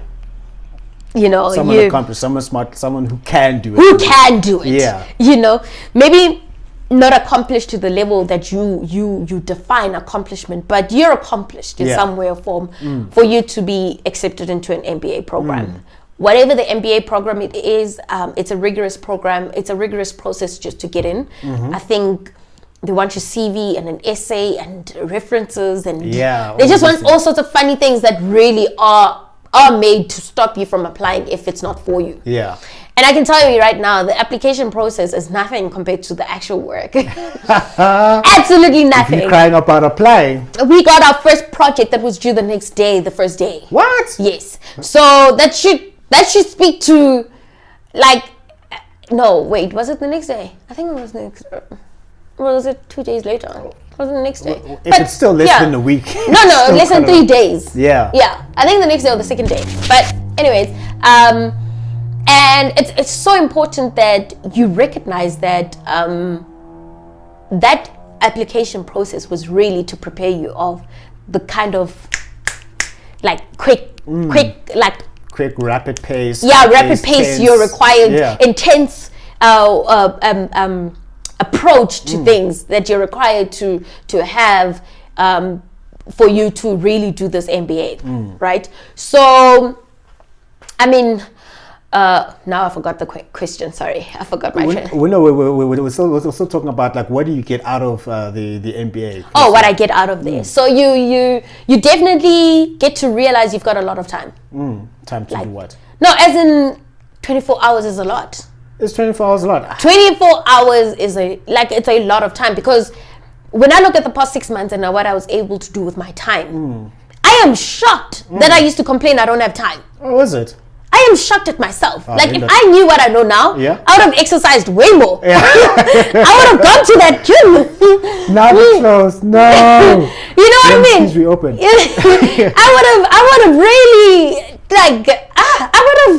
I probably would have gone to the gym 3 times a day. Yeah. Because I got a lot done in just the past 6 months, because I did a reflection exercise actually last week.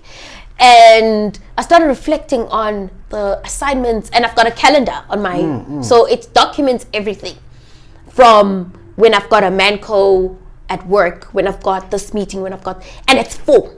The past 6 months, it's full, right? Even my physical diary. So I've got the diary on my table, that's there, that big table. And then I've got the one where it's the detailed version. And I think to myself, how did I get all of this done? And I did. And that's the thing, like, I realized, I mean, before I even was on the manco, because last year I was not studying and I was not a manager, right? Yeah. So, and I would think, I don't have time. It's hard. Go home, watch my Netflix. And now exactly. And now I'm like, even just watching 30 minutes of a comedy show it's heaven. Is it? It is. It's heaven, and I treat myself to that. I treat myself to good. 30 minutes of just watching lighthearted stuff.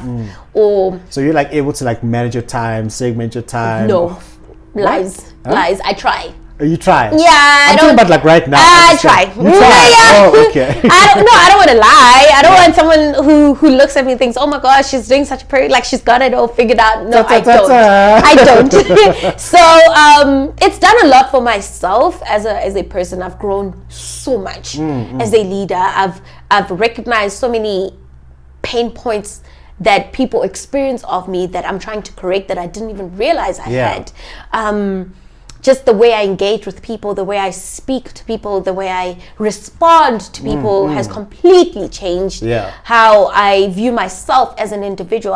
Like I said, as much as I started recognizing that I'm a contributor and not a reactor, now even more so than I did before.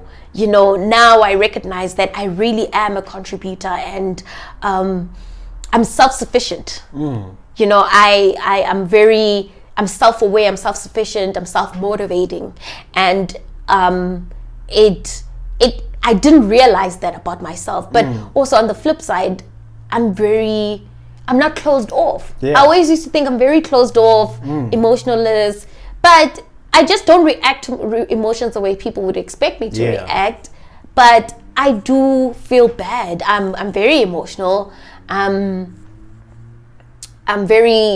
people orientated, That's good. So it's definitely heightened that aspect of me being people and being conscious of my environment and conscious to how I contribute towards it, and why do I think the way I think, and what has shaped that, and also understanding the next person, if they have certain views about me, why do you have that view?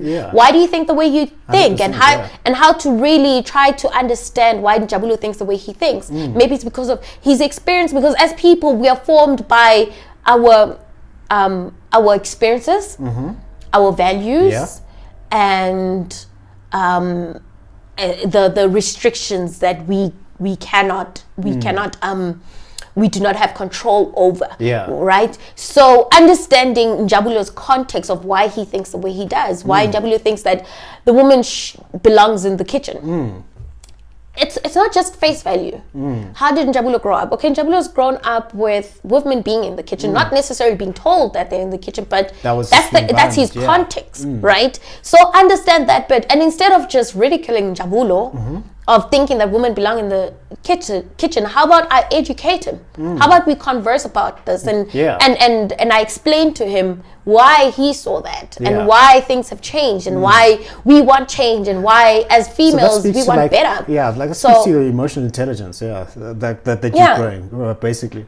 And I wasn't always like this. I seriously attribute a lot of that thinking to my MBA, because it's a different environment. And I remember the first day we got there, a lecturer of mine, Dots. I can't say her surname, but Dr. Dorothy with an N, if you find her on LinkedIn, Dots.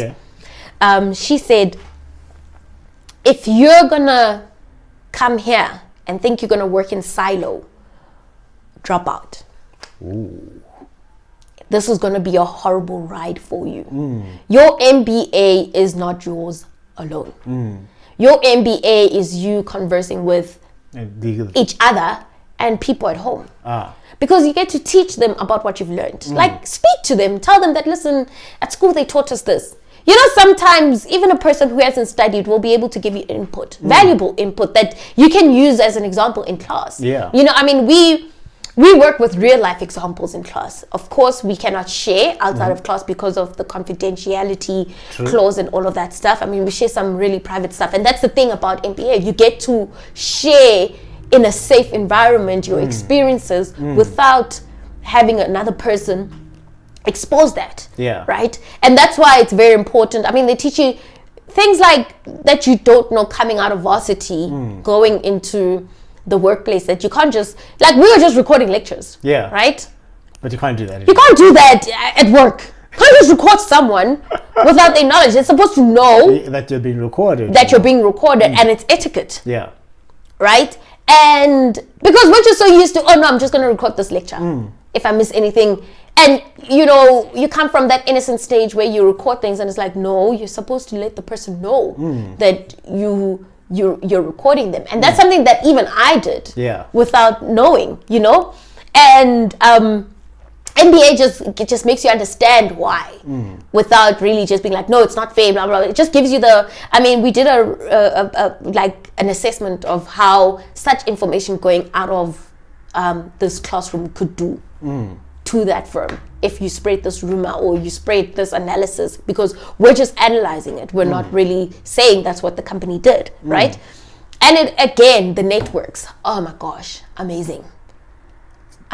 Tell me about these people. Pass on their credentials so I can just speak to them. We have a partner in a law firm. We have a director, co-founder of a technology firm. We have a CIO of a technology firm. We have the head of something at a bank.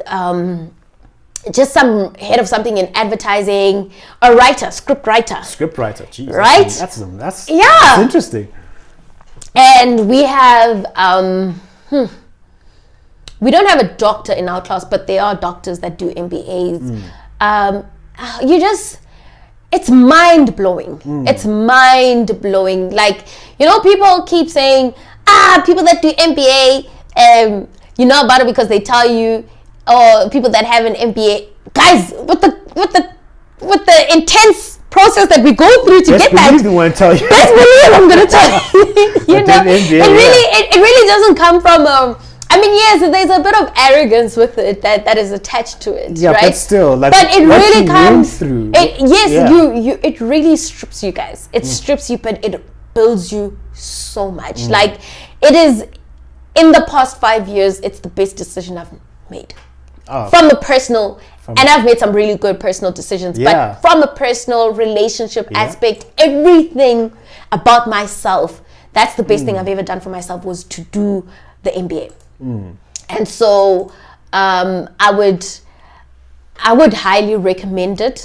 But don't do it because you just want the three letters behind. MBA. Like, no, then it's useless. Yeah, then it's useless. Like, everyone can do that. Then I agree. MBAs are stupid. Then I'll do one. But I want, like, for me, I would definitely like to go to one or two institutions, either Harvard or Oxford for an MBA. Definitely. You're busy crying about your prices now. Exactly.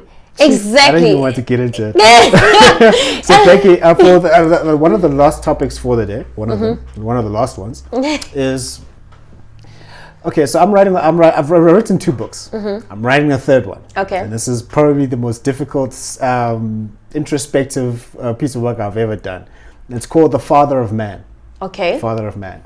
And the premise of it is, number one, is most adults have issues and problems that are prevalent today that stem back from their childhood. Okay, so that when you start dealing with that. But more so, after in the past year, it's been really, really evident to me. The femicide, the gender-based violence, all the hashtags, hashtag Me Too, hashtag Men Are Trash, hashtag Icon, whatever the other hashtag is.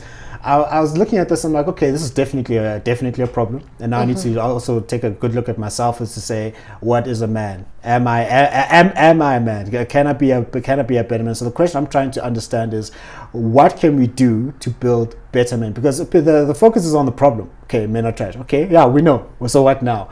And also there's a lot of focus on women empowerment and female empowerment, but I think what I may be lacking is dealing with the boy child. What do you think that the boy child should start learning? So what I want to get from you is, what can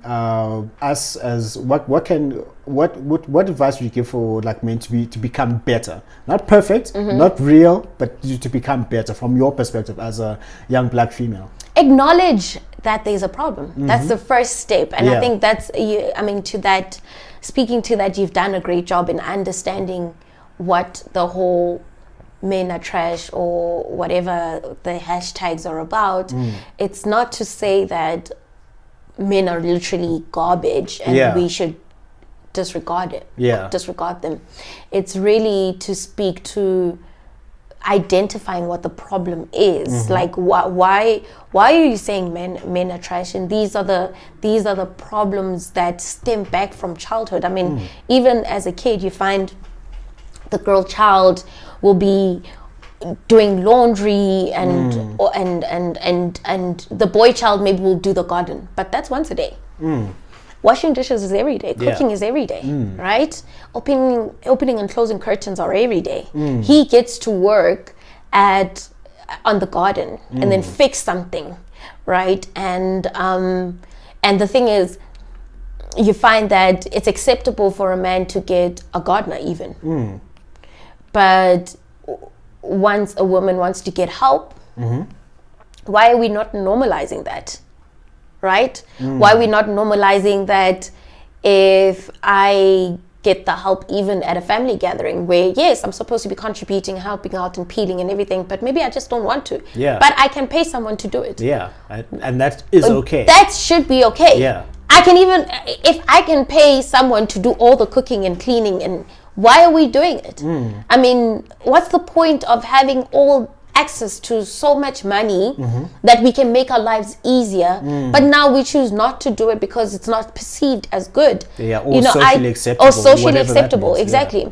So I think as a growing up, you need to teach boys that the woman is, you play different roles. We all, and that's fine. And as a child, you play a different role from your parent, and your parent plays a different role, and your father and your mother and all these things. And when you're nurturing them, right, and you're raising these young kings, you need to make sure that they understand that the same level of nurturing belongs to the female side.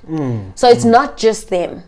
Right, so we're trying to avoid them being entitled, and we're also trying to avoid women not being able to provide for themselves. So you change the narrative around women need to look for men that provide. I think we need to look for people that provide. We need to look for each other to provide for each other. I mean, we live in unprecedented times, and I mean, with COVID-19, if, for argument's sake, I am married to John, right? And John loses his job. John needs to be okay that he's got 3 months leeway or whatever the runway is, whatever the number is, to find a new job, because we are in a partnership 100% that is aimed, we play different roles. Whether you pay for the cars and the house and I just pay for the telephone, whatever the case may be, whatever works for your family, you guys understand that the roles are it's a partnership. It's not you're a principal, I'm a student. So I was watching The River. Yes. That's one of my other guilty pleasures. I hardly watch TV, but I watch. You watch The River? Yeah, because it's just nice to laugh at the storylines sometimes. And sometimes they are interesting. Like any other stories, any other programs. There are storylines where you're like, no. And then there's storylines I'm like, oh, this was a good storyline. Yeah. So there's a lady called Urahadi on Gidiboni on the show. And she was abused, and then she eventually killed her husband and then she went to jail, she came out, right? So now this is after the husband killing, and now she found new love. And the guy asked her to marry her. The new guy treats her like a queen, but he's about to die. But that's actually irrelevant information. But he's got kidney failure. Oh, okay, cool. But he's about to die. So they're laying in bed, because he's always sick, right? So they lay in bed longer, like for him to rest and stuff. And then they're busy talking about the wedding and how they're going to do things. And she's like, actually, let's talk about marriage. What does marriage mean to you?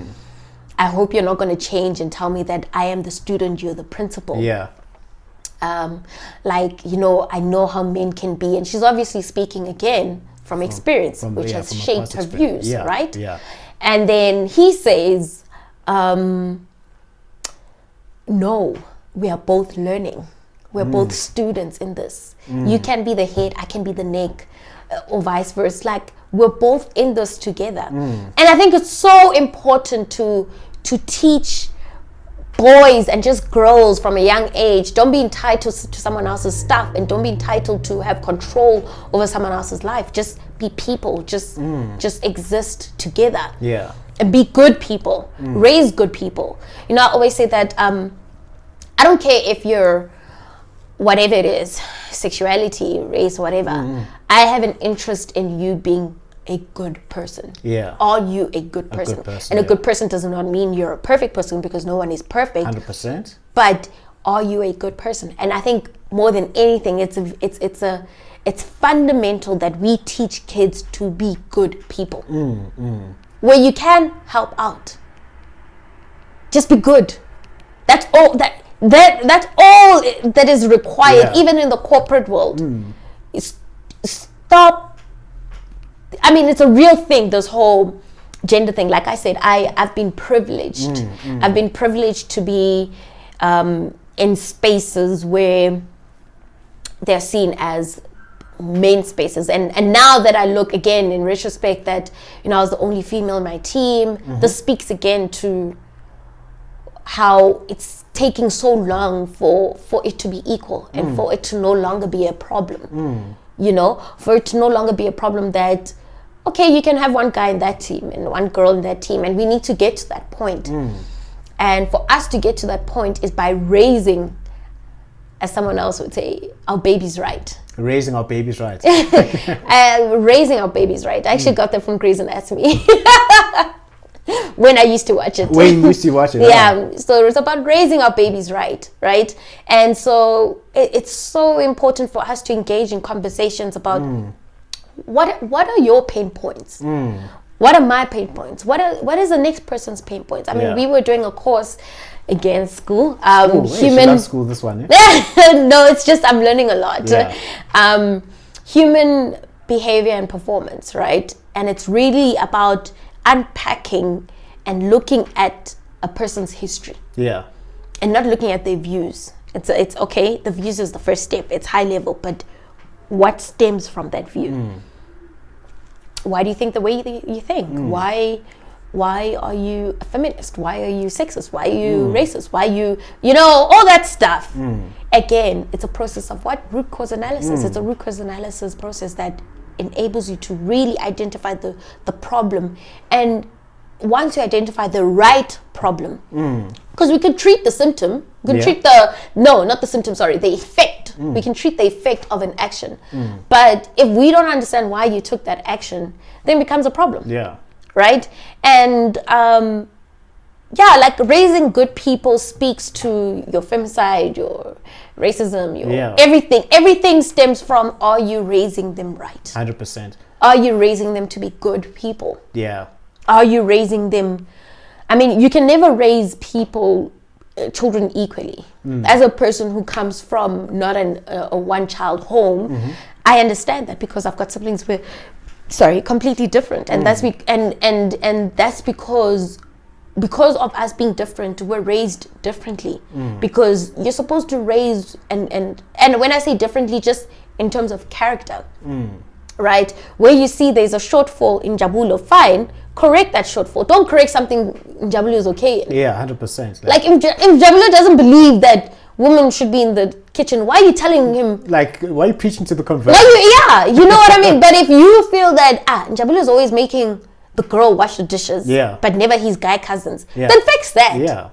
You understand? So identify what the actual problem is and fix that. And also, as human beings, be okay to changing your mindset once you get access to new information. I read somewhere that reading is not just important for you to speak to people and say that you read, but it's important for you to be able to grow and identify that actually you are able to change. I mean, even if you read bios, you read that, okay, this person had this view of people, and then they grew, they had these experiences, and then it led to this point. Yeah. Right? So it's never too late to change as people.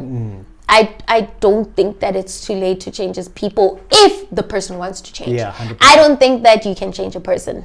Can never change a person. The only person can change themselves. Is themselves. Okay. All right. And that's because they need to see the value in changing. That's another thing. Do they see the value in changing? And if they don't see the value and you feel that it's valuable for them to change, then just move away from them. Yeah. You know what I mean? But at the Just same do what time, Becky does. Block. Blah, blah, blah. but then again, it speaks to. But that's also not solving the problem by just blocking, because it's continuous, and it's a catch-22, because now you're gonna fight Njabulo, like Njabulo, women don't just you know what I mean, but at the risk of losing that relationship. You get what I mean, and so more especially with men right now, and all these men conferences and main conferences, or inverted commas, or you know, like where you guys are engaging. Be open about what are your pain points. What do you understand about what women are saying is a problem, and what do you identify as a problem, and is that matching? And if it's not matching, then also include women in those talks, right? Have conversations, guys, where it's women, males, it's males, females, young, old, that way we can understand where everybody's coming. Because if you're going to talk to another Njabulo, you're not learning anything. You need to speak to someone who's got an opposing view. Exactly. Let me understand your world. Let me understand where you're coming from. Why do you think the way you think? Why do you think I'm a horrible person? Why do you think females are entitled, or men are entitled, or you know, a particular race is entitled, or a particular race is not entitled? Why do you think another race is like this? I mean, we're shaped by so many things: experiences, culture, religion, again, restrictions of our movement, the ability to be free. You know, I mean, being a democracy doesn't mean you're free. That's a tough. Being a democracy is not free. What you're just free to vote. Okay, what does free actually mean? Free. That's why I'm saying you need to define what free is for yourself. And also understand what free means for Njabulo. It's one thing for me to say, Rebecca, I am like, you're free, my darling. But I actually speak to Njabulo and I realize, oh no, he's got a different experience. He's not free. So we're not in a free country. We're just people that experience freedom in different ways. And democracy and liberalization is not the same thing. Again, being liberal is being able to have opposing views and still being okay. But then you can have a democracy. Democracy is being able to vote anyone in to be your president. But are you liberal, or that president has the say? Like the president can decide that actually this is what we're going to do, this is what we're not going to do, and you're not allowed to go there, you're allowed to go there.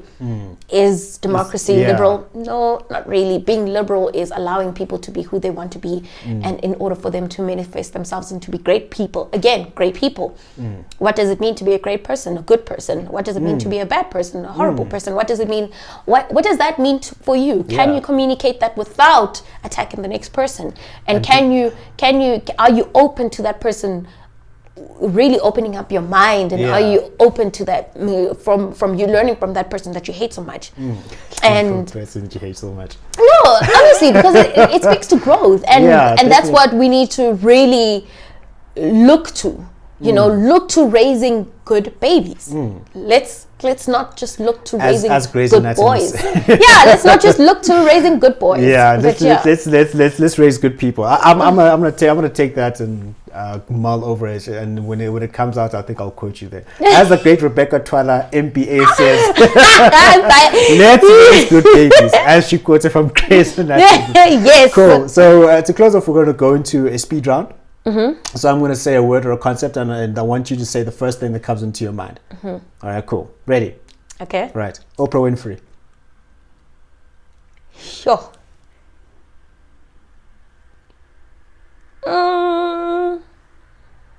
Disruptive. Cool. Steve Jobs. Innovative. South Africa.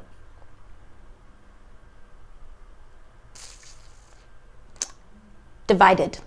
Elon Musk.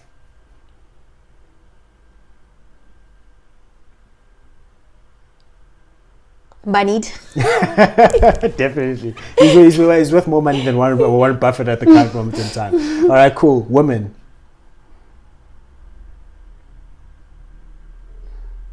Important. Men.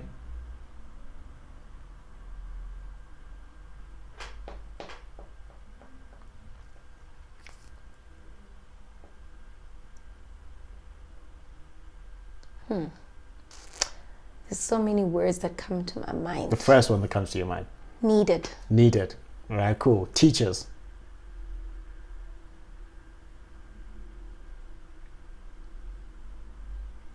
Phew. My mom's a teacher, so teachers. Valuable. Okay, business.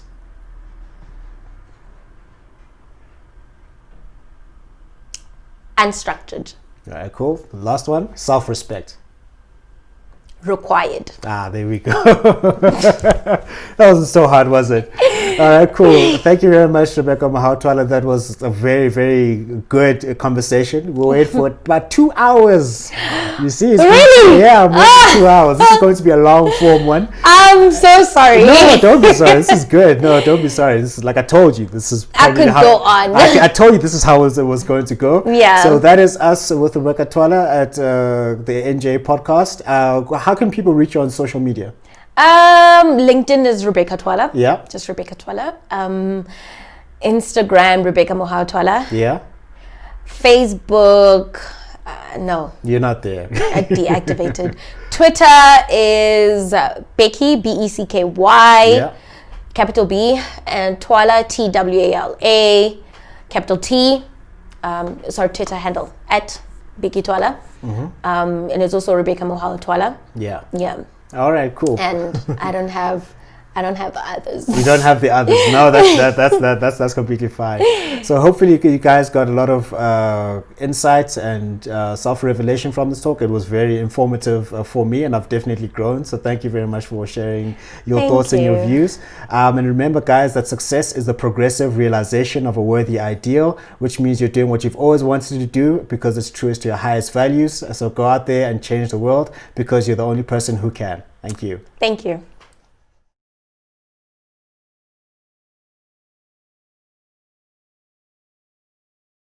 Success is the progressive realization of a worthy ideal. I'm gonna show you how great I am.